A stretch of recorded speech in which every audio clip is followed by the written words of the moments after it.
Da Jesus blev født.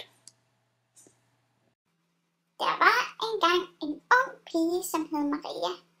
Hun boede i en lille by, der hed Nazaret, og hun havde en sød kæreste, som hed Josef.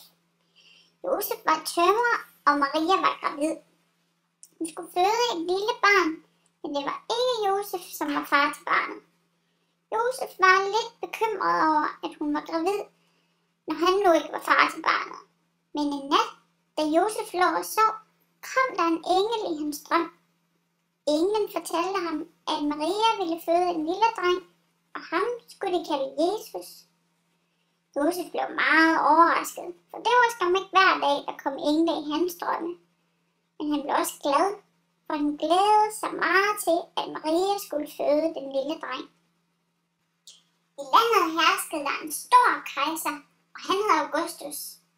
En dag fik Augustus den idé, at han ville tælle alle de mennesker, han var kejser over. Rejs hjem til jeres fødeby og bliv talt, befalede han. Og så måtte alle rejse hen til den by, hvor de var blevet født, for der skulle de tælles. Maria og Josef skulle til Bethlehem, og dengang havde man hverken opfundet bilen, toget eller flyvemaskinen. Så derfor blev de nødt til at gå. Og det var altså en meget, meget lang gåtur. Især for Maria, for hun havde jo en stor gravid mave. Heldigvis skaffede Josef et æsel, som hun kunne sidde på, og så gik det straks lidt lettere. Endelig, langt om længe, da det var ved at blive aften, kom de til byen Bethlehem. Men tænk engang, imens de gik ind på vejen, kunne Maria mærke, at nu skulle hun altså føde. Josef løb så hurtigt han kunne ind på den nærmeste kro for at leje et værelse. Desværre, alle værelser er optaget, sagde kromutter. Jamen, min kone skal føde, protesterede Josef. Hør nu her, alle værelser er optaget, gentog kromutter.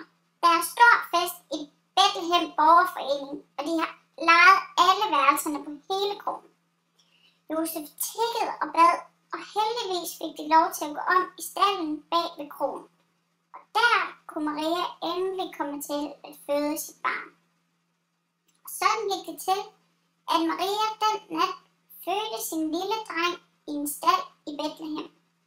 Hun lagde et lille tæppe omkring ham, så han ikke skulle fryse, og så lagde hun ham i en lille krybbe.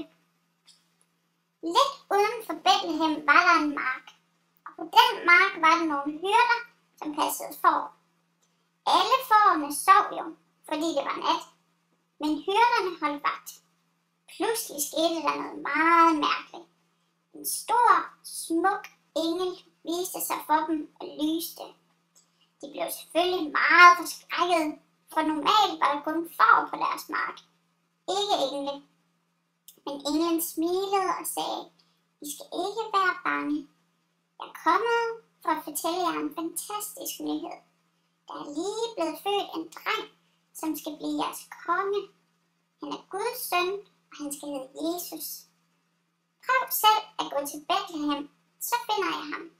Han ligger i en stald, i en krybbe med et tæppe omkring sig.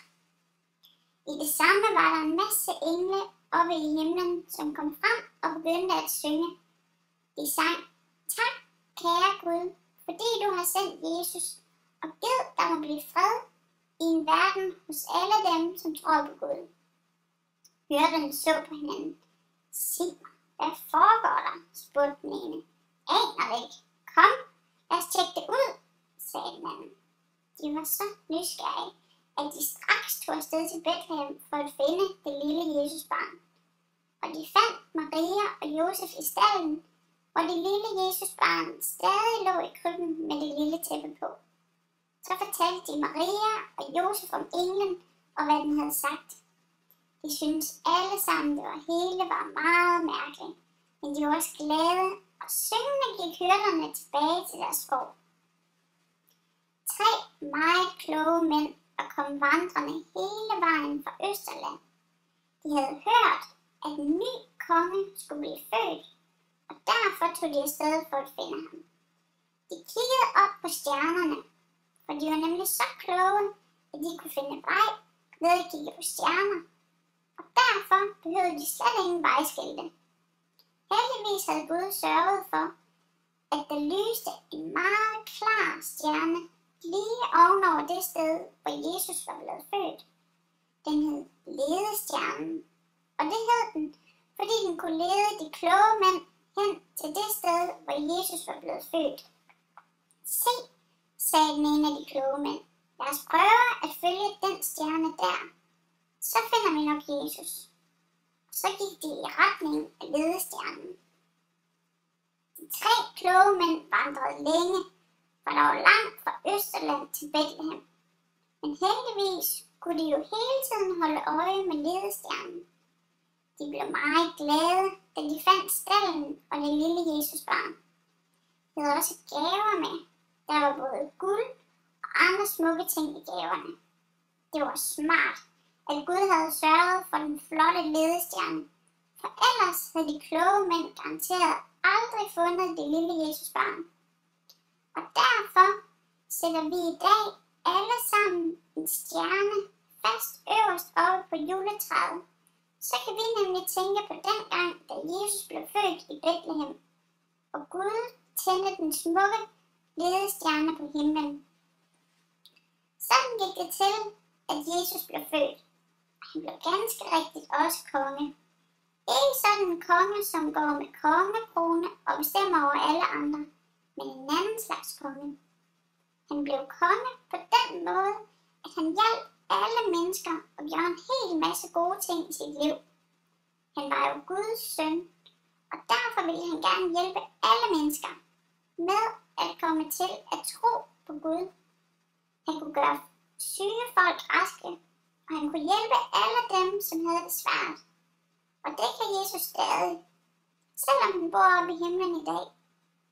Derfor fejrer vi hvert år Jesus fødselsdag, nemlig juleaften. Så nu ved du, hvorfor vi altid holder stor fest juleaften, med både gaver, god mad og et flot juletræ med stjerne i toppen.